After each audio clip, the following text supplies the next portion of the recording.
sebagai bentuk bahwa diangkat dia menjadi nabi dan rasul, maka dalam sebuah hadis Nabi SAW mengatakan unzila ala Syith khamsuna sahifatan, diturunkan kepada Nabi Allah Syith 50 sahifah, lembaran yang isinya ajaran-ajaran kebaikan, yang isinya adalah ajaran-ajaran akhlak dan cara beribadah kepada Allah Subhanahu wa taala.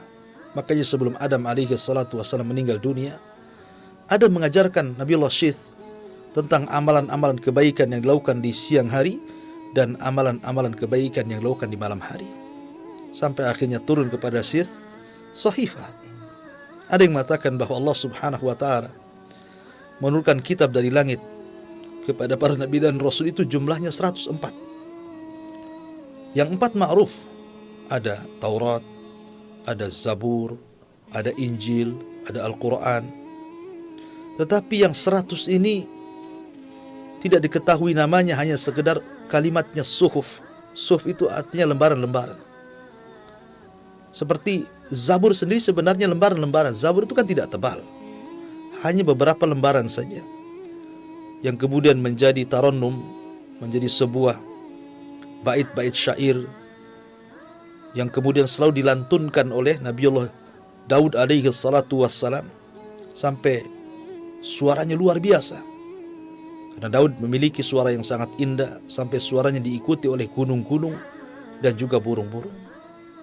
Nah, sahifah itu lembaran-lembaran. Nah, dari 100 lembaran itu 50 lembar diberikan kepada Nabiullah Syith alaihi salatu wassalam. Kemudian yang 30 lembar nanti akan sampai kisahnya diberikan kepada Idris alaihi salatu wassalam.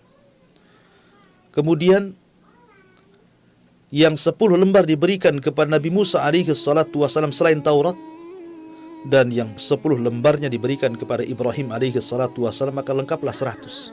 50 kepada Syith, 30 kepada Idris, 10 kepada Musa, dan 10-nya lagi kepada Ibrahim alaihi salatu wassalam. Dan Al-Quran mengisyaratkan inna hadha lafi suhufil ula suhufi Ibrahim wa Musa. Sesungguhnya Al-Quran ini terkandung isi suhuf-suhuf terdahulu, suhufnya Syith, suhufnya Idris, termasuk juga suhufnya Ibrahim dan juga suhufnya Musa. Nah, Syith ini diberikan suhuf, 50 lembar suhuf, untuk menjadi pedoman dan undang-undang kaumnya untuk mengikuti ajaran Nabi Allah Adam alaihi salatu wassalam, ajaran tauhid, hanya menyembah Allah Subhanahu wa taala, mengajarkan akhlak, mengajarkan akidah, mengajarkan muamalah, dan begitu seterusnya. Lah, ketika banyak anak-anak muda kaumnya kemudian turun dan bergabung dengan kerusakan yang ada di kaumnya Qabil, maka Syith berusaha untuk mendakwai mereka untuk kembali ke jalan Allah Subhanahu wa taala. Tidak henti-hentinya Syith alaihi salatu wassalam berusaha untuk mengembalikan kaumnya dan mengharamkan untuk ikhtilat dengan kaumnya Qabil.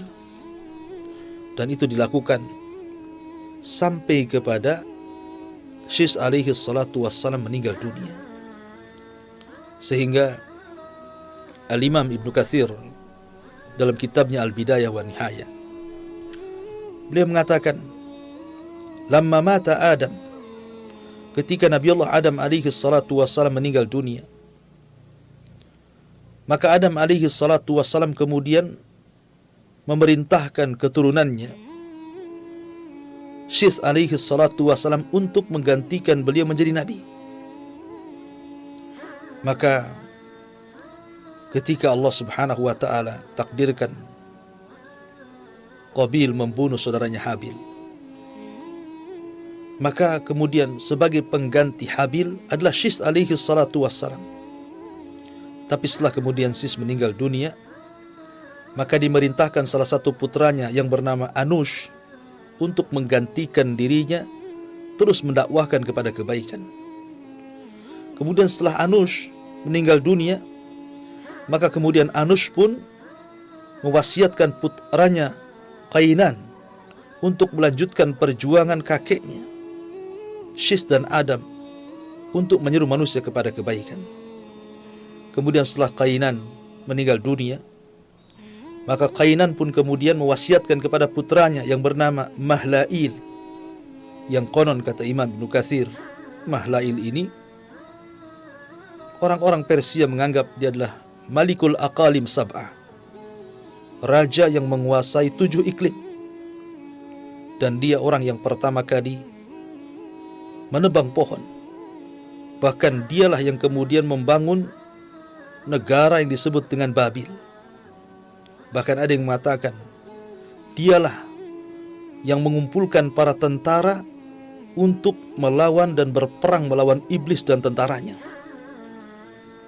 yang kemudian akhirnya tentara iblis pun lari tunggang langgang ke gunung-gunung, ke hutan-hutan, ke padang pasir, dan begitu seterusnya.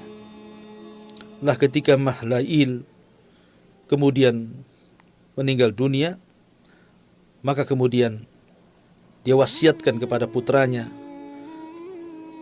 yang dikenal dengan Idris alaihi salatu wassalam. Dan dia nabi yang ketiga setelah Adam, kemudian Syith, kemudian Idris alaihi salatu wassalam, yang dikenal namanya adalah